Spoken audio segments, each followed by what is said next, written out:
Welcome to the 1Breakdown podcast. I'm Kid Shadow, and this is Chaotic Casting. We're changing it. We're going to do a different one every day until you stick with it. It's anything with a K. Anything with a K. So in today's video, we're going to answer your questions that you guys asked us, and we're going to have Josh kick it off. All right, so the first question we have, what are some movies you'd want to see adapted into a video game? I know this already, bro. I've been waiting for this.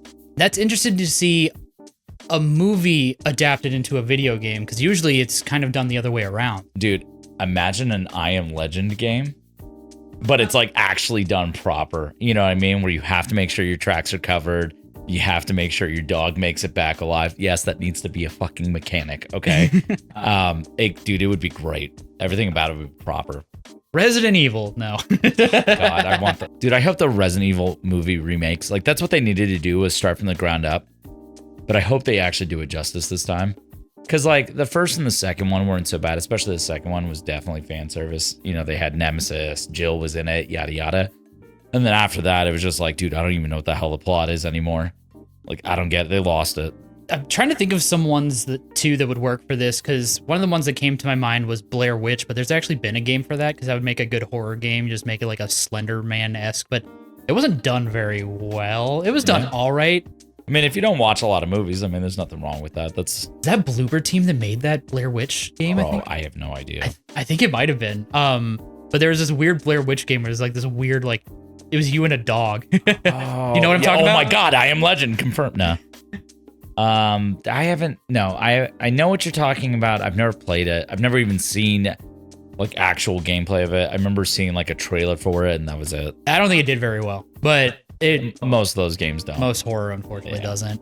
Yeah, I'm going to skip this one. I just don't have a movie lined up in my mind. So yeah, if I think of one, maybe we can come back to it, but I don't have anything currently. The next question is, how have standards changed over time through decades of gaming? If I could think about that right off the top of my head, I would say that costs have gone up for development cycles. And because of that, they're trying to be as efficient as possible. But I also think scope creep is such a huge thing these days that they're trying to cram too much into games with not enough time. I think another thing to go with that, if the amount of money going into these games is higher, I think it causes these studios to want to take less risks. And that's why we get like these Ubisoft like copy paste like things where it's like this proven formula. They're going to go to that instead. And that's caused like these just copy paste games where everyone's tired. And now indie games are starting to really come forth because they're taking more risks. They're making more creative games. Yeah, and then that also at the same time too, they're just doing like filling up games with like bloat shit, which is like the microtransactions and, you know, DLCs that are overpriced and not worth it. I also wish, and there's actually something that my PC sponsor mentioned in a video, so shout out to Meta PC. They said that one benefit of RAM prices going up is that games have to be optimized from the get-go now, because people buying RAM is not really a thing. So Larian Studios they're the ones that publish this. They said that we have to make sure that the game is optimized to work off 16 gigs of RAM at peak performance instead of like post-patching it, because they realize that not everybody's going to be able to get RAM anymore. And it's things like that where I'm hoping that kind of cycles into games where it's not even just from a optimization, but maybe even getting more completed games in general. Did you see how much Helldivers 2 was reduced in its storage requirement? No. It was a massive amount. I think it went like from hundreds of gigs to like double digits. So what the fuck is Call of Duty's excuse? I guess, and from what I've heard, I don't necessarily know if that's the case. It has to do with them using certain like uncompressed video or audio files, like WAV files instead of MP3. Or I believe it. I remember when Warzone was huge during COVID, and I was living with two other people that were also playing it. I went over on my internet bill every single month just from the fucking updates of that game. Like it was insane. I was like, what the fuck is going on? Yeah, it's crazy because if you have one of those plans where you only have so many gigabytes of download, you get like 2 AAA games a month to download. If you do anything more than that, you're screwed. You're fucked. Yeah, we all uninstalled it when we saw the bill. We were like, we can't do this, dude. We can't afford a free game that's like running up the internet bill. Yes, so this is the AI overview, but I actually see the Reddit thing. It's commenting. Helldivers 2 file size has on PC has been reduced from 154 gigabytes to 23. Jesus Christ. Isn't that insane? That's wild. I mean, but that also goes back to, again, all these games that are over 100 gigs. How much of that is truly because it needs to be that versus, fuck it, it's their problem. They can deal with it. They want to play the fucking game. They bought it. Figure it out. Yeah, uninstall our competitors' games to install ours. Yeah, oh my God. So another thing, getting back to how standards changed for like development and everything, I think with the internet, it's also changed the level of what can be considered a complete game, allowing them to push DLC to fix things. And we've seen that more and more with AAA games releasing not ready. I'm looking at you, Cyberpunk. I'm actually going to take this a step further. Alpha games not being completed, but making millions and millions and hundreds of millions of dollars. Like, what's that space game? Is it? Oh, I always forget the name. I do too. It's the one where you buy all the ships. Right. Star Citizen. It's a cool game, very like advantageous goal, right? But the fact that a game can be in an alpha and have, I think they surpassed over 600 million in crowdfunding and still be an alpha, I don't know. That's a no-go for me in gaming. So I want to see things like that stop. Because I don't think 600 million was needed. And especially from what I remember somebody telling me the CEO was seen partying on a yacht. Yeah. So I'm going to go on a whim and say I don't think the whole funding was used on the game. I mean, like, come on, we can't have a CEO without a yacht. Like, the game can stay in alpha for a few more years as long as he gets his yacht, you know? But yeah, it's just happening more and more. Like, there's just more and more unfinished games, and I think there's gotten to this point where they're increasing the entire vastness of it and not finishing it because they know they can just fix it later. Well, and this is kind of where indies are succeeding. Indies and AA studios is because they have to get it right off the rip because they don't have all these crazy expectations for monetization and yada, yada, yada. They're being more efficient, putting out a better product in a faster time, typically, in comparison to what a like mega studio would do, you know? Unless like the game is like absolutely mad, like a Grand Theft Auto, right? Obviously, that's its own category. But yeah, that's kind of what I think. I think that the standards have gotten sloppier because the expectations have gotten sloppier. I think they kind of trained gamers to, you get what you get and you don't complain. And even if you do, we already have your money. Yeah, I do think also just with games being bigger, games needing more, like it's always going to get, you always have to one up the competition. It's why every single open world game has to have a bigger map and has to have more to it, where it's just like you need to keep one-upping everyone. Really don't need to do that, bro. I want quality game instead of quantity game. I'd rather have a 20-hour straight fucking banger than a fucking 60-hour slop fest of side quest. I don't care. I'm over it, dude. And I'll even pay it. I don't care. I'd pay the full price if it was 20 hours of just straight fucking peak. Yeah, me too. Even down to like 10 is if the game is good enough, like Mega Man. I'm gonna buy Mega Man. Mega Man's a 10-hour game, if that. You know what I mean? But it's still, if it's a great Mega Man, it's worth the price. Yeah, exactly. And I'm right there with you. I would take quality over hour quantity any day of the week. Same. And then maybe I'd be able to catch up on my fucking Steam library. You'll never be able to catch up on that, man. No, dude, I'm fucked. Dude. Did you get anything for the winter sale? No, I'm proud of myself. I did not look. Okay, I did. I probably shouldn't have, but there was games on there. I'm like, okay, this is like 50% off, and I'm just gonna get it. And I actually am playing one because one of them was I got Final Fantasy VII Remake on Steam instead, so I am playing it, so I didn't just waste my money. I hate Final Fantasy VII. I couldn't imagine anybody that would ever play that game. Yeah, it's for nerds. Yeah, dude, straight virgins. Please comment on my Buster Sword tattoo. I'm just joking. Guys, did you know he has a Buster Sword tattoo, but also doesn't know every single anime that's ever been created ever? Oh my god. Uma Musume fans, please forgive me. And I'd like to issue a formal apology for flashbanging everyone at the beginning of that clip. Yeah, right. Oh my god, that's so funny. The amount of people that were like, "You're wearing shorts," I'm like, dude, a guy can't wear shorts in 2026. I know, dude, like, and they are not that short. I actually wanted to. I was gonna make a joke and say we should wear like super high riding shorts and lower the camera angle so it was there just for one episode and just like purposely just like fucking. Oh, dude, like, keep that in mind when April comes around. Because I was thinking of doing something too where like I was gonna start like the episode like really close up and show that I was wearing shorts, but then have like leggings underneath the shorts. Oh my god. Speaking of Final Fantasy, the next question says, do you think the Final Fantasy devs will capitalize on the success of Expedition 33 and use or expand what they did? And I can answer that right away. So the thing is, it's not what Expedition 33 did because Square Enix, God, oh my God, Squaresoft, holy shit, FromSoft. Yeah. What year is it? No, sorry, Square Enix did all this stuff. They did a lot of that stuff. Sure, the parry mechanic, whatever, but like there were so many fucking games that had those things throughout Square Enix's career that they just stopped doing it. And all Expedition 33 did was, hey, remember these things that made these games amazing? My honest question is, no, they're not going to do it. At least not with Final Fantasy VII Part 3. It's not going to happen. They're going to keep it very much the same as 1 and 2, maybe expand on some things, add some like team abilities, you know?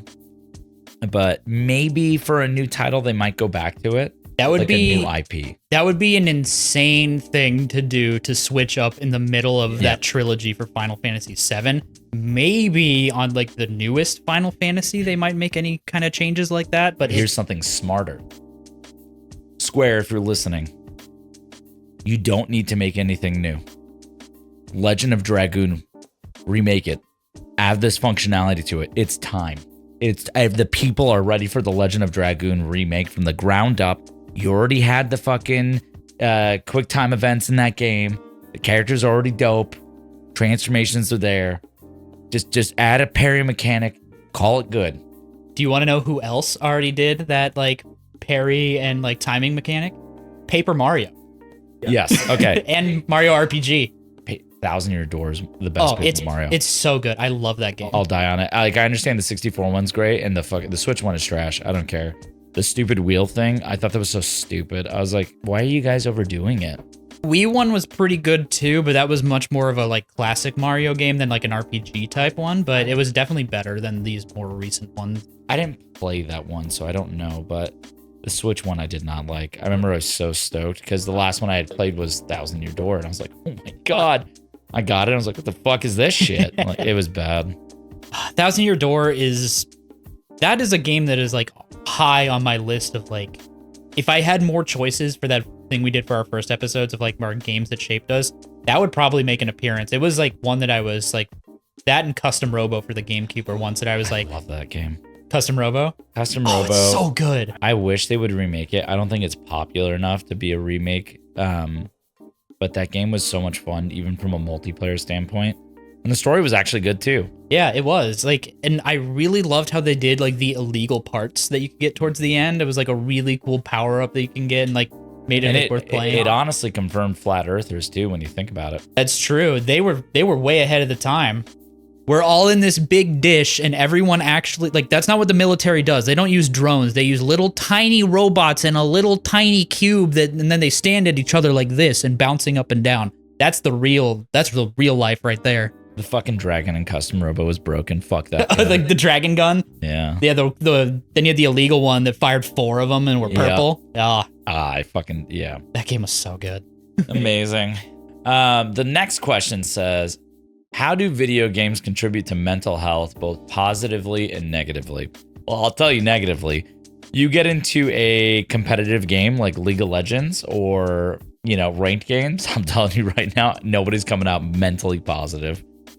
I've seen people full on tilt and destroy some shit. I don't think you can find a single mental positive just with League of Legends. That being said, I do think that is a stress relief for some people. Some people just unwind playing games, and there's nothing wrong with that. I think that I think more and more common is, more and more commonly, people are becoming gamers. The Game Awards this year broke viewership numbers and dunked on the Super Bowl. It did, yeah. That's crazy. That literally just speaks to how big gaming is getting. It's massive. It's a massive industry, and like it's just expanding because people are seeing more and more how really advantageous it can be. And then you have things like the AAA shooting games like a Fortnite or a Call of Duty having all of these integrations because these brands realize, oh, we can put our IP in here and we can actually make money, and then it helps. Like it's like a mutually beneficial thing for them in the game as well, having these different skins and stuff. Kind of crazy. There's definitely a lot of games though that are good, like cozy games. Like I know people that are like, I love Animal Crossing. It's my go-to, just like shut my brain off and unwind. I'm not a fan of Animal Crossing. It's not my game, but there are tons of games that are just like they bring me joy and I enjoy them. You know what I mean? So I think like any other hobby, it's definitely good. But there's that threshold where you're crossing it is when something is good and when something is like bad for you. And I had a friend who was so addicted to League of Legends, wanting to hit plat, that he was late to everything. I actually just had this conversation with my brother, who's he's like 25, and like around that time when you're like 25, you're still trying to figure yourself out of like college or like that long into the work like force and everything. And part of what I was telling him is like he has to stop playing games for a little bit too. He just needs to get back into figuring out what he wants, because what he's doing is he was just playing these games because he felt like he kind of had to, and it got to like where it's a little bit of like an addiction in that regard. And it definitely is that threshold you can cross where you're mentally kind of addicted to it without even realizing it. Yeah, it's moderation and everything. Like I think one of the biggest offenders of that is like MMOs, right? People get so addicted to MMOs and the grind that they're like, oh my God, if I don't jump on today, I'm going to lose, all this progress. And that kind of speaks to how MMOs have evolved too. They've gone from something you can put a ton of hours in, eventually reach what you need, to now you have to log in every single day. And that's actually when WoW started to decline. That is about the time where their main metric was not subscribers. They switched to daily logged in users. And that's around the time of Warlords of Draenor, which, if people know Warlords of Draenor, that's the one that was after Mists of Pandaria. Okay. I know what you're saying, but it sounds like you're saying Warlords of Draenor. Draenor, yeah. Yeah. So I'm like sitting there, I'm like, damn, they're unclogging, bro. Yeah, they're unclogging their fucking subscribers because they quit because the game sucked. But yeah, they shifted to where their main metric was that we wanted to have an increased amount of people that are logging in every single day instead of subscribers. Well, it's because one equals the same. Yeah, it equals. Because you could have subscribers, but if they're not playing the game, then it's not as fun for everybody because there's less people in the world, less people rating, less people. The whole world thrives on people. By keeping people there, you're keeping subscriber numbers higher and reduce the decline. The thing is, how they did that is they did that through daily chores instead of having the game offer something fun worth doing it. Like Shadowlands was when I stopped playing for the last time. It was just you had to log in, do your daily shit, and then do like a couple different things, and then it's like, cool, you play the game for a couple hours, but you have to do it every single day. Otherwise, you're gonna fall behind. You're not gonna get the gear, and then it sucks. F up. Yeah, no, it's not fun. But yeah, that's even when we said that it's a good release. I didn't even tell me I had to quit permanently. I was like, yeah, take like a month off and like get right. You don't need to like quit fully because you just have to figure some other shit out. Keep playing the game, bro. Don't let Just talk you out of it, brother. Stay up. You are encouraging my brother to continue to play League of Legends and World of Warcraft? Yes, sir. He's not going to be a loser. He's got to be a winner, bro. He's got to stop. Not being a loser by playing League of Legends. That is an oxymoron if I've ever heard one. The next one says, if you could live in any game world, what would it be and why? Now, this is going to come as a shock to a lot of people, but I think I would live in the Minecraft world. And hear me out. Brother, those bees are looking kind of thick, dude. The way that they're boxed, bro. Like, no, don't fucking laugh, dude. I'm being honest right now, dude. Those bees are looking hella thick, okay? I would just clap in Minecraft bees, dude. That's probably where I would live, yeah. You want to go fuck real bees? Like, No, not real bees. Minecraft bees. There's a difference. But they are bees, right? Like right, but it's a game. Okay. I feel like... Are you fucking judging me in 2026 about my Minecraft bee addiction? Yeah, I am officially kink shaming you. I do think that the common answer for this, which I think is if people thought about it a little more, they would change their mind, is Pokemon. I think that's a terrible choice. Do you realize, like, there's fucking real ghosts that, like, eat dreams and abduct children, and, like, you can go into the water and there's a fucking Gyarados and, like, a Kingler there and shit? Yeah, but hold on. Hear me out, though. Vaporeon looks kind of thick, right? Not even Lopunny or, like, Gardevoir? Vaporeon, bro. Look at Vaporeon, dude. There's a reason they make plushies of it. Do we need to do the Pokemon Smash or Pass?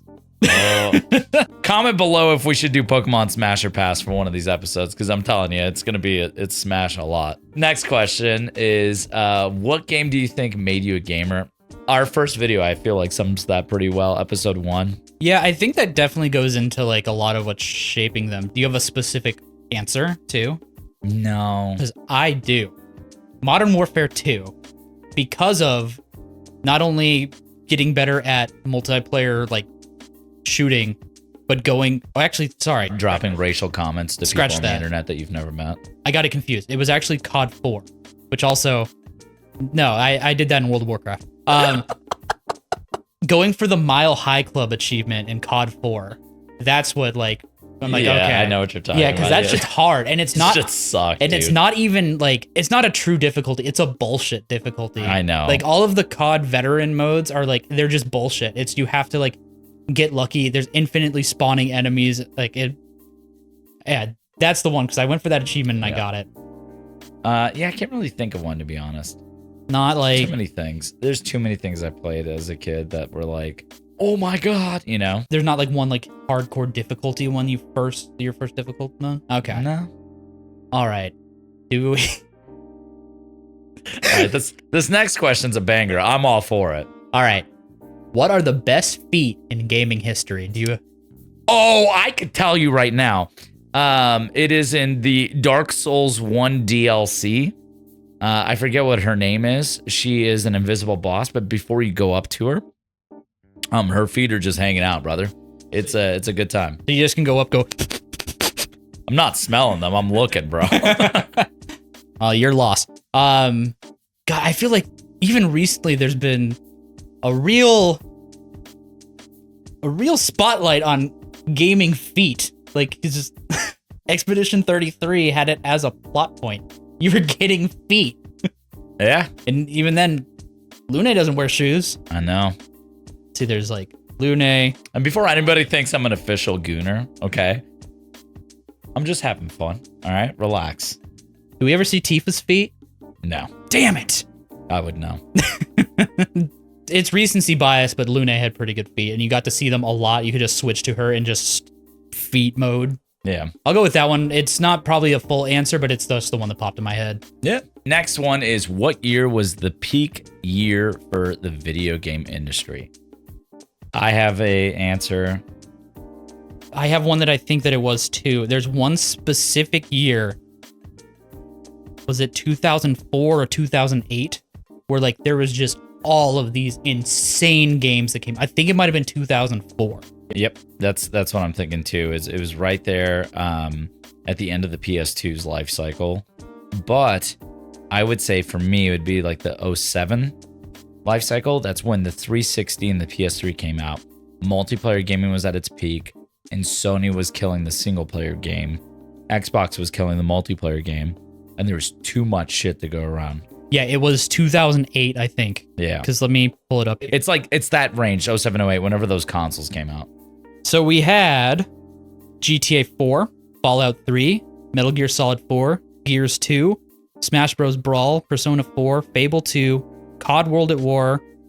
We have a bunch of ones down here that are like Army of Two, Dead Space, Left 4 Dead. A good fucking year. And I think 2004 was the other big one that I remembered, which was... Yeah, but which one had Pikmin 2? 2004. Oh, yeah, that's literally on here. It's on the Wikipedia article. Next up is, what are the best Easter eggs in a game? Do the words hot coffee mean anything to you? No. Oh, you don't know that from GTA? No. I don't know if it's an Easter egg or a mod, but there was the hot coffee mod or hot coffee something. And it's San Andreas, I believe. There's a mini game where you meet up and then have sex with people in San Andreas, but it just shows the house. And the hot coffee thing goes inside the house. So you can see it. I don't know if that's an Easter. Let me check. That might be a mod. Okay. That's a mod, bro. There's no fucking shot. Like you don't even have to look it up. That's a mod. There's no way they're doing that. Okay, yeah. They didn't even do that in 4 and 5. They for sure as shit didn't do it in San Andreas. But there's definitely a mini game. Yeah, that's not an Easter egg. That's called what the fuck? Okay. I don't know. That's just the first one. I'm going to go with an actual Easter egg. I would say a lot of Hideo Kojima's games have Easter eggs in it where he references things. Like in Metal Gear 1, he's got Yoshi sitting on the little thing after he beat the ninja. Metal Gear 3, he does a call out to a game that they were in development of making that got cut.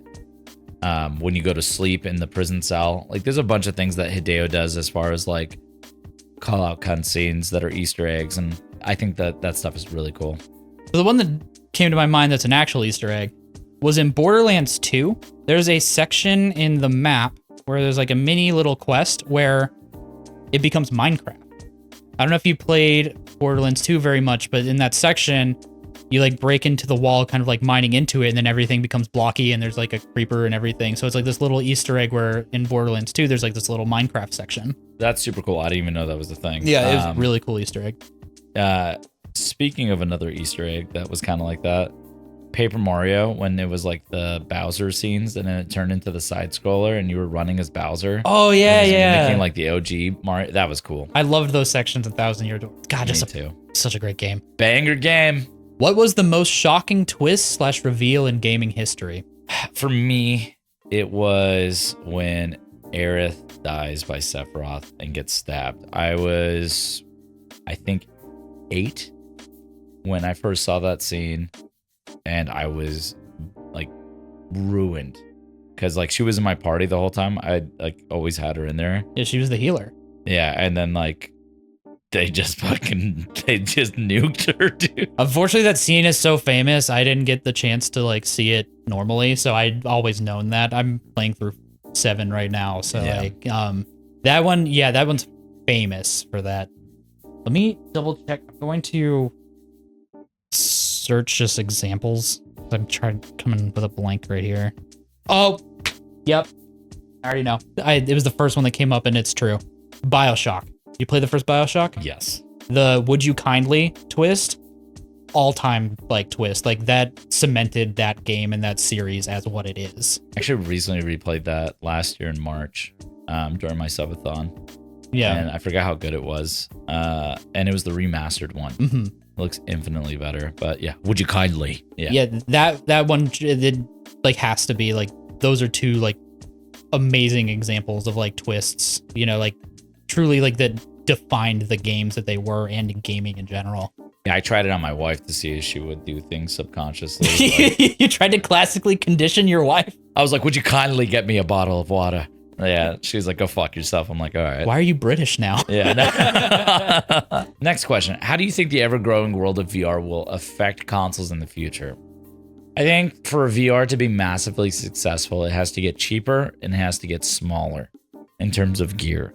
They're making great progress because like the first VR I had was the PSVR, and there's like a box and 2 sets of HDMI cables for ins and outs, and it was just crazy. But VR needs to get to the point where it's just glasses, and that's when I think it'll truly succeed. Yeah, its biggest issue, like you're saying, is accessibility, and because of the accessibility not being that great, they're not able to put too much into the development of the games for them because, you know, all these other ones, like people have consoles already, people have computers, people have phones. It's like you don't have to have them buy extra hardware to go do these specific games. So that's also why, you know, progress is so slow because they can only make so much. And I think they're making better and better VR games. Yeah, shout out to Meta because they're the ones really pushing the VR world. Whether you like Meta or hate Meta, you still have to give them credit because they really are innovating their headset, making a better headset. The Quest 3 is a fantastic headset for the price point. Because the other, what is the other one called? The Vive or whatever? Yeah, so there's the Vive, there's... It's like double the price. Steam's one. I think there's one more. Yeah. I like VR, it's just there hasn't been one where I'm like, okay, that's like a true title I really want to play. I think that Half-Life Alyx is probably the closest one that I've seen to that, where it's like, oh, this is like a real, like, you know, this is a big game and a big series, you know, that actually did some innovative stuff with it. I think once they make it easier and more accessible, I think it's GG's. You'll see more VR games than anything. I think more people will live in a VR gaming environment. Yeah, speak of addicting, man. Like, if that really gets there, that could be crazy. Yeah. What are some video game franchises that you'd like to see different developers take a crack at? That's a tough one. While we're thinking of an actual answer, I think that there is a good example of it kind of being done right now, which is the Silent Hill franchise. They're doing it with different developers because they're doing that one we discovered that's the people that made Until Dawn. They did Bloober Team, which made the remake of Silent Hill 2, and I don't know if the development or the developer of F was the same or not, but like that's one that's currently in. I have one. I would like to see Dark Souls 3 remade by the team that did the Demon Souls PS5 remake. Oh, that'd be beautiful. Right. And I know some people are like, oh, they ruined it. Nah, stop. Get out of here. It was a great remake. It looks awesome. Plays well. It is the best looking FromSoft game in history. Oh, yeah, it looked great. As far as like a core FromSoft game, it looked gorgeous. And if I could see Nameless King in that kind of detail, oh my God. Even any of the like Dark Souls ones, if they did one like that too, because Dark Souls 1 needs a lot of love, even with the remasters it's had. Yeah, if we're talking about any of them that should truly be remade, okay, I'm gonna get shit on for what I'm about to say. If I had to pick one game to be remade, it would be Dark Souls 2, because I think at the core foundation, Dark Souls 2 is a good game. The area is really cool. There's cool mechanics about it. They just need to fix some things that sucked. Yeah, that's the one that I think could benefit from a remake as opposed to something like a remaster, you know, like they actually fix some stuff. Because like, I think we've been kind of in this era now where I think developers have kind of figured out a little bit of that middle ground of a lot of these remakes of how to do it right. Yeah. I know a lot, like horror games, it's done fantastically, which actually will lead into my answer for that. But like the Resident Evil remakes have been done really well. I know some people are less happy with certain ones of them, but as games themselves are all really well made. Then my answer for this is Dead Space, because they're not going to do anything after the Dead Space remake, which was really good. Dead Space 2 is specifically what they should remake, because Dead Space 1 I think was fine. Yeah, that's what I'm saying is they're not doing anything with it anymore, so I'd love to see another developer actually make something of this series. The Bloober Team could do a bang-up job on it. Absolutely. I think, because you don't have to change much. Like with what they did with 1, they just made some like extra side quests and kind of changed how it kind of flows a little bit better, and it feels really good. That's true. They made it where the power turns off constantly in almost every fucking hallway, and I would know because I fucking hate that game in a good way. It scared the shit out of me, and I got more and more scared because there'd be times where there was power, and all of a sudden you're walking through the fucking remake and they're like, yeah, what if we just made this fucking, I don't know, this hall, yeah, fuck it, and then just like turn the power off. And I was like, oh God, please, dude, I'm begging you. It did fix the worst part of the game though, which was the asteroid shit. You remember that? Oh, that shit was so ass. Yeah, that was the worst part of it, and it's so much better in the remake. It's still like kind of like, do I really need to do this? But it's at least like, okay, this was not some bullshit, you know?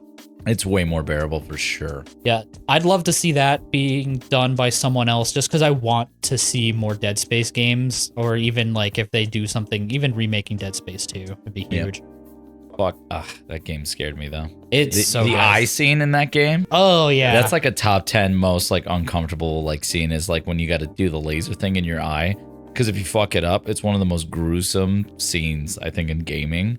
Because like the whole thing goes into his eyeball. Yeah, you watch it. Like, and you're like, oh my God. Yeah, and if you slightly miss, you just die and have to do it again. Yeah. I think I remember in 2, the monster that chases you that can't die is much scarier in that one than like the regenerating one in 1. It is. It is. I remember when I finally killed it, I felt so relieved in the second one. Like same in the first, but the second one was like, fuck you. Burn in hell. Yeah. Yeah, right. Shit sucked.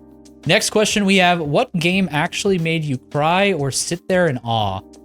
So for me, it wasn't the cry one, but sitting there in awe. It's kind of a game that has been a little bit of what seems like revisionist history and how it was received, but BioShock Infinite, the ending of that game, when, in all honesty, I was a teenager, so a little stupider, obviously, but it blew me away. Like, I was like, holy shit, this is crazy. Yeah. For me, I would say Final Fantasy 15's ending had me crying. I don't know if you ever played it. I did. I don't remember the ending. So they're pretty much a bunch of jackasses over at Square Enix. The entire game, it's like, you know, the 4 best friends, and they make you take pictures, and everything's fucking, you know, a great time. And then at the end, you know, you're gonna die. And they're like, hey man, since you're gonna die and we're never gonna see you again, and we're gonna miss you dearly, why don't you take a picture to take with you to the afterlife to remember us? Damn. And you're scrolling through all the fucking pictures, and you're like, dude. And then I remember I picked the one where they're all sitting in front of the car, and then you die, and then it's just like, oh my god. And then there's a campfire scene before the whole thing pulled on my heartstrings. I was like, Jesus, dude. I think it's literally why I never went back and replayed it. It was too heavy. I've had games like that too, where I'm like, or things that I've watched where I'm like, this is really good. I will never, ever go through this again. Like a lot of anime is like that, because there's one thing that anime can do, it's be really, really fucking sad. Shippuden, bro. They killed so many good people. Yeah, and then bro. all the people that sucked are still there. Yeah. What's his name? Neji? Yeah. Yeah, dude. Jiraiya. Jiraiya, dude, when Jiraiya died. That was the one that hit me the hardest. Bro, I was like, Jiraiya, he's so awesome. But you can't help but also you can't be mad because Pain is so sick. Oh yeah, that's the best part of the show. He's so fucking dope that you're like, at least you went out by someone that was just equally as much of a badass. Especially when he does like the gravitational pull thing and the whole Leaf Village gets leveled. I remember watching that being like, holy shit. It was that almighty push, right? Yeah, and I was like, so they just die? Like, that's it. I was like, well, GG's. Yeah, that's by far the best part of, I'd say, Naruto as a whole. And Sage Mode, like, yeah. Ah, dude, it was sick with like the orange, like, dude. I'm not even a huge anime fan, and that shit had me going like, yeah. Next question is, who's your most annoying NPC? And this, hands down, without a shadow of a doubt, there's no disagreement. And if you disagree, I will literally fight you. It is the adoring fan from Oblivion. I thought you were going to go a different way. No, dude, that is the most annoying fuck-ass NPC that ever existed. So much that when I killed him the first time and he came back to life, I was like, what the fuck? You're supposed to be dead. He's so adoring that he came back to life to adore you even more. Yeah, he transcends time, dude. I would say, and this is the very basic answer, at least, this is the first one that came to my mind, is Navi from Legend of Zelda. Navi is so annoying. Link, listen. Hey, listen. Yeah, no. Is there any others, though? That wasn't a bad one for me. Tingle's bitch ass. Fucking Tingle. Fucking green jumpsuit having ass. His tights. All right, I'm going to take this next one. It says, what are your top 3 summons from the Final Fantasy franchise? Knights of the Round Table. Okay. Bahamut Zero. And the last one is going to be fucking Doom Train from Final Fantasy VIII, dude. Is it just a train? It's just a train that you make together from scrap bullshit pieces. You literally have to use items and you make them. It's a fucking train that has like a face on it. What is with Final Fantasy games and being weird with trains? Because Final Fantasy VI has you fight this like ghost train. Yep. No, that's it, dude. So my answer is going to be it's a lot less expanded than his. Number 1 would probably be Ifrit. It's really basic, but he's a really cool summon. Wow, fucking commoner. All right, buddy. I actually like Shiva too. Well, yeah, naked woman. Oh, but Vaporeon's too much. Really? Same color, bro. Same color. Besides that, Bahamut's really cool, and It seems really out of place, but I like the really stupid Chocobo one. Yeah, because it's just Chocomog. like, it's like, what the fuck is this? Yeah, that's the first one. And you're like, okay. All right. So the next question says, was trash talk just a part of culture? Did it ever go too far? And what was like the best game for like online mic trash talks that like had the most chaos? Okay. I think It didn't go far enough. we needed to go further. Yeah. I don't think it typically went too far. It must have at some point in some certain circumstances. Yeah, but like we all knew we were joking. Yeah, exactly. I didn't actually fuck all those people's moms. Yeah, just most of them. But I do think it is always part of the cult. Like, that's why that shit's fun. That's why proximity chat's fun. We've talked about it before. You want to talk shit to people. Yeah. If I was going to say like games that really sparked the chaos, it would be, I mean, Modern Warfare is the one that always comes to mind to me. Like, I'm sure Halo was definitely crazy with crap talk, but Modern Warfare was on both PlayStation and Xbox. And whether I was watching my friend play it on his Xbox or I was playing it on my PlayStation, it was the same insults being hurled at me, same insults being hurled back. And it was what it was. You know what I mean? It's just, yeah. That's the example everyone always goes to, right? It's like, oh, you wouldn't survive 5 minutes in a COD lobby. It's always the COD lobby they go to. And I do think there is some, like, yeah, it was the one where it happened the most. And Xbox 360, just that era and generation was so much stuff. Like, there's a really famous clip. I don't know if you've seen this, where it's the guy, he sent a message to someone, and the whole thing is like, I can do with my two hands more than you ever could.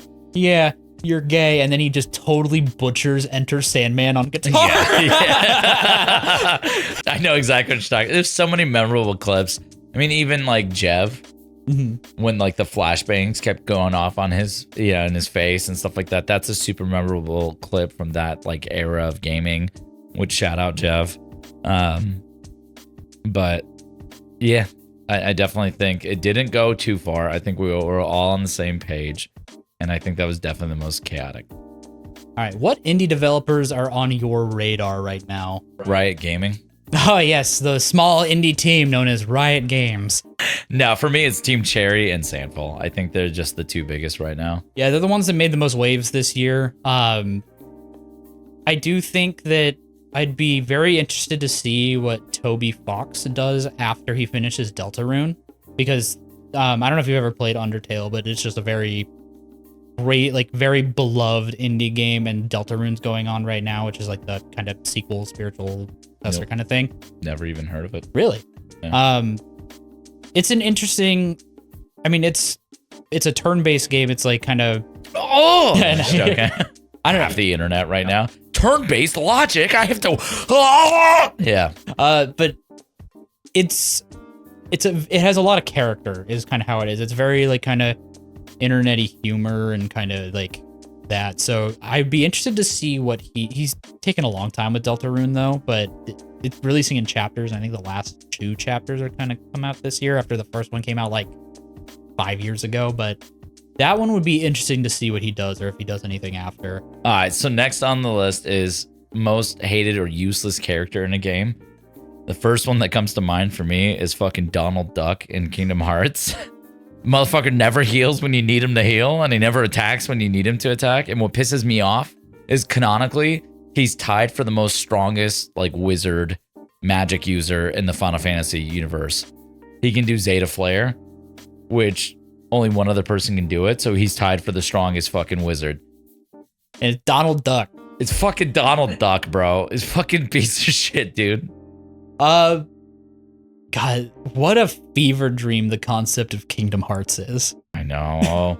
I used to like die for that game, and I was able to follow it, and then it got so convoluted that I literally am unable to follow the story, because it's like Kingdom Hearts 2.7, Kingdom Hearts 3.1468, and you're like, bro, that's just the pie. Like, and it's just so weird too. It's yeah. like, oh, Sora, you gotta go defeat Sephiroth. Like, no, what? It's like, grab my ears while you fuck my butt, Sora. Yeah, and you're like, no, I'll fucking do it again. Yeah. All right, next question is most annoying feature in a game or useless feature. It's not useless, and it's not, I don't hate this feature entirely, but I hate when games overcomplicate crafting. Like when you have to like farm an insane amount of supplies to make very basic things. I don't think farming for supplies for crafting should ever be too much. You know what I mean? Where it's like you have to go and spend 2 hours getting all these fucking materials to get your entire shit that you want, like your kit. I like it when games have a very simple crafting system where it's like the natural progression of the game is you will find this stuff so you can kind of continuously craft it. It's not an overabundant amount, but it's enough to keep the game going at a good pace. I hate when games miss that mark. Okay. And I got one that kind of brings me, it might be close to what you were thinking of, but I specifically was one in like kind of RPGs where there is a deposit all on like from your character into a container. Like, correct me if I'm wrong, but isn't that a feature in Skyrim where you can deposit all? I don't know. I don't remember. Or withdraw all or something like that. There's something, I know I've had it where things will move my inventory way more than it should. And then it creates me having to do something for 5 minutes that it was completely unnecessary. I'm like, cool. Or whenever a character goes through some kind of event in a game, particularly this happens more in RPGs as well, and they completely take everything off of the character and don't put it back. Oh my God. Then you have to reset up your entire character. All right, this gives me another one. The most useless feature in gaming history was the junction feature in Final Fantasy VIII. Jesus Christ. Like, when you actually understand it, you can make your character super OP and broken from the start. But goddamn, you'd have to switch the junction over to the next character, and it would have to take their magic. And then the problem with the junction feature is if you used magic, which is what boosted your stats would go down because you were using the magic that you used to buff the stat. And I was like, this is so fucking dumb. Main thing I've heard about Final Fantasy VIII is that the system is terrible. The system is terrible, but it has some good memorable moments, but the card game's fun. Final Fantasy VIII suffers from story writing. When you go from disc 2 to disc 3, it makes no sense. Like disc 2 at the end of it, he like hates Renoa, sorry. Hates Renoa. And then when you go into disc 3, all of a sudden he's like, I can't fucking lose her. And he's like, I'm gonna go out into the middle of fucking space to get her. That sounds fucking wild. Yeah, and it's like, bro, you wanted nothing to do with her. And like, I'm not saying that can't be a thing where you fell in love with her, but like, the change up was so fast that it was like, dude, come on. And I recently played FF8 a month ago. And the story is like missing some plot points for sure. All right, next up is what past games would you want to see remade today? I personally, we talked about it already, would love to see a remade Custom Robo. I would love to play through that game again. Yeah, that's a good one. If I'm being super selfish and not thinking about anybody else as far as this goes, I would love a Xenogears remake with a proper disc 2. That game has one of the coolest fucking stories. The characters are awesome. The mechs are awesome. And it suffers from a disc 2 that they didn't have the time to make the story fleshed out. So they kind of like, it's very like chopped. They're like, and it's like a wall of text that you read and then you're in the next area. Like you can't even travel to it because they never built it. Really? Yeah, they didn't have the time. It sucks. I have another one that might actually be one that's really cool if they could pull it off, but I feel like the jump that it has to make from the original material is going to make it difficult, is a remake of Final Fantasy VI. Because the story is pretty good. I love how they actually... I like any of the Final Fantasies when they make the summons a part of the story. I feel like it works really well as to why they're there. And the summons are, a pretty big part of that actual story. Yeah. It's just, man, I tried. I got along like probably halfway through the game. It's just, it's made in 94. It's a little hard to go back that far. Okay, I'm going to pick one more game. One game I think needs to get remade, and my compelling argument is there's no other game like this. Dino Crisis. Dino Crisis is one of the best, like, in that genre of horror games, because what the fuck is more scarier than running from raptors, dude? Yeah, that'd be crazy. Yeah, it was one of those, they have every reason to remake it, and I think it would do insanely well, especially visually with, like, graphics and everything like that. That's all I'm going to say is a new Dino Crisis. All right, next question we have is what game's soundtrack had the biggest impact on you and why?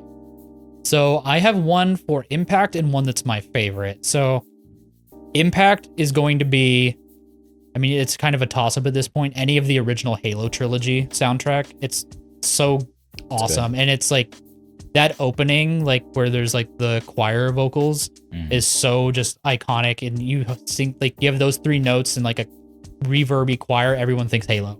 Like it's just massive. And then my favorite soundtrack is going to be the Persona 5 soundtrack. It is so good. And like all the songs are really good. I use them a lot in like different video stuff I do. Like I would do that in like when you were doing the card openings, that would be the soundtrack I would use and everyone comment on it because everyone loves that soundtrack. For me, I would say the Final Fantasy VII soundtrack. Oh, that one's really good too. There's so many good ones. And then the one after that would be Final Fantasy X soundtrack. Both those games are absolutely insanely amazing as far as music, like composition goes. And I've even seen them played by an orchestra in person. And when you actually have a good orchestra, the last one I went to was absolute dog shit. The drummer was so bad. He was off the whole time. Me and Colin were like looking at each other being like, the fuck is this? That's the one you noticed the most. Well, and the best part is we found out that there was a Avatar: The Last Airbender orchestra going. And because they booked first, they actually took all the local people first, and that was kind of like the B team. Oh man, I could see that's unfortunate. Yep, I was so upset. And like you said, it's drums. It's the most noticeable. It is the most noticeable. Not everyone will know that's exactly what's wrong, but when the drums are wrong, everything's wrong. Yeah, and the dude he was like, and I was like, that wasn't even on time. Oh, like, that's rough. That's rough. He also didn't understand velocity, so everything was like one sound. He's like, and you're like, oh. He's the one making drums on MIDI, having everything top velocity. Yeah. So, all right, next question. What gaming ability do you want in real life? Flying. I guess I wouldn't want it in real life, but like one of the coolest gaming abilities or powers. Did you ever play Prototype? No. So Prototype, he has like this ability to like transform his body with like this like black ooze, and he gets like giant claws. He gets like a giant like arm where he's almost like Tamu Wesker, or not Wesker. What's his name? Krauser. Yeah. Well, it's much bigger than Krauser, but he can kind of like float as well. It was almost like a evil superhero type game. But like the ports to Steam suck, so you can't really play it too easily. But that one would be wild. But honestly, like any kind of teleportation or like time stopping would be super cool. Probably teleportation. Okay, what gaming ability do you want in real life? If I could pick another one, I would probably, this is going to sound crazy, and this is for a niche group of gamers that know this. I would probably pick Data Drain from Dot Hack. Did you ever play it? No. Dot Hack is one of the coolest RPGs ever. It has a fantastic story. You're basically playing as this kid that logs into an MMO. The problem is there's this virus in this MMO that is literally keeping them there. No, okay. it's like putting them in a coma in real life. Okay, yeah, it is exactly what I thought. That's the exact same plot of like Sword Art Online. Yeah. And it's so fucking cool because it's like this bracelet that goes around his arm. And then you data drain, and it turns these like enemies into like a lower pixelated version of itself. And the ultimate thing is the person that you play as. There's Dot Hack Volume 1 through 4. Super rare to find, especially Volume 4. It's like $250, I think, right now to find it. Well, at the end of Dot Hack 4, you've been trying to clean this world up and use the data drain bracelet. You end up becoming infected. Oh, okay. So there's this new series called Dot Hack GU where the main bad guy is hyped in the first one because he becomes infected. And is that brand new? I just heard someone saying they were playing that. No, okay. It's definitely not brand new, but that's a cool fucking game. If we want to put it to one, because technically this is a video game, one person's specific powers, it'd be Goku. Yeah, being Super Saiyan and never fucking truly losing in life, it sounds great. Fly, he can Super Saiyan, and he can instant transmission. He can also eat unlimited amounts of food and never gain weight.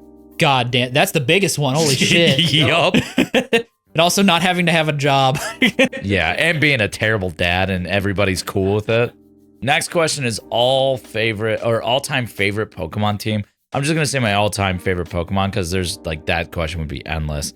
I'm going Charizard on mine. He's just, I know it's so basic and everybody's gonna be like, oh, but that's what, yeah, I just love him, okay? I grew up on it. I have a hard time picking a favorite Pokemon, but I'll pick like my standard kind of Pokemon I will use for a team. I'll pick like the main 4. Typically, because I usually play first gen, will be Charizard, Dragonite if I can get him, Magneton, and then Magneton, huh? Alakazam. Alakazam is so good. Oh, I love Alakazam. I love having a psychic type. I don't know why. It's just my favorite type and like power and everything like that. So I always have to have one. And you got to have an electric because the most common type is water, you know? Like, yeah, no, it makes sense. All right, next question is, what is your favorite like guilty pleasure game to play? I got one. And for me, this is gonna sound crazy, but it's Getting Over It. Yeah, you're insane for that. That's so crazy. Yeah, I plat it. I beat it over 50 times. I can beat it in like 10 minutes, dude. All right. I want to see no fucking judgment on this one. This is guilty pleasure. If you fucking say Toontown, no, it's worse than that. I 100%ed Honey Pop 2. Do you know what that is? The fuck is that? Oh, good. You don't know. Hold on. Oh, no. He's looking it up. This is Josh in the editing room, and I messed up, guys. I messed up bad. I said the wrong game. I said Honey Pop 2, but I meant Honeycam Studio. I'm not a gooner, I swear, you guys. I'm not a gooner. I need to look this up. Exposed? Bro, what the fuck is this game? What is this gooner-ass gotcha game? What do you mean you 100%ed this? Would you finish? Well, is that what that is? I finished the game. On the game? Or no. Like, what? Like, dude, what the fuck is this? It's like a clicker, like... What are you clicking? You're clicking... It's so stupid. It is... This is guilty pleasure. Pleasure's definitely in there. It is, isn't it? And guilty. My God. If you could change one thing in your favorite game, what would it be and why? For me, it would be the new Final Fantasy VII Remake and Rebirth. They're objectively good games. I wish they would have gone a more serious route with the game instead of kind of Disney-esque. And I wish they would have kept Sid as his traditional character.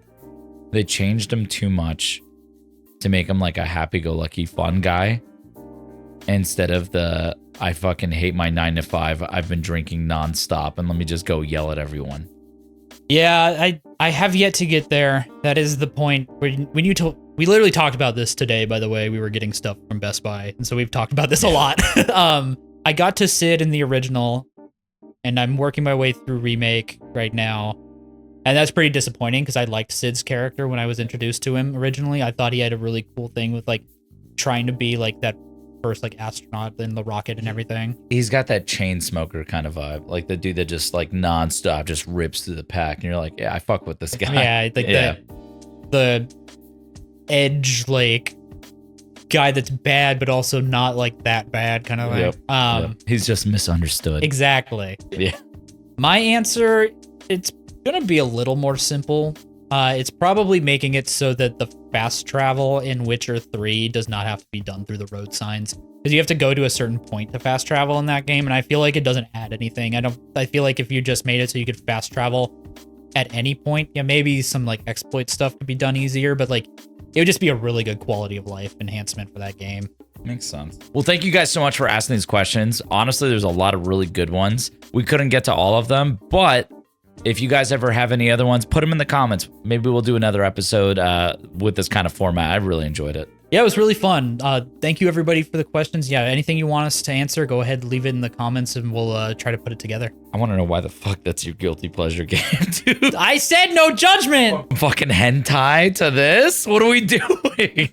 You knew what I was when you asked me to. I did not sign up for this shit. That was like the weirdest game I think I've ever like played seriously. It's so weird. I don't know the word seriously when I don't know, bro. We'll see you in the next episode. Bye, everyone.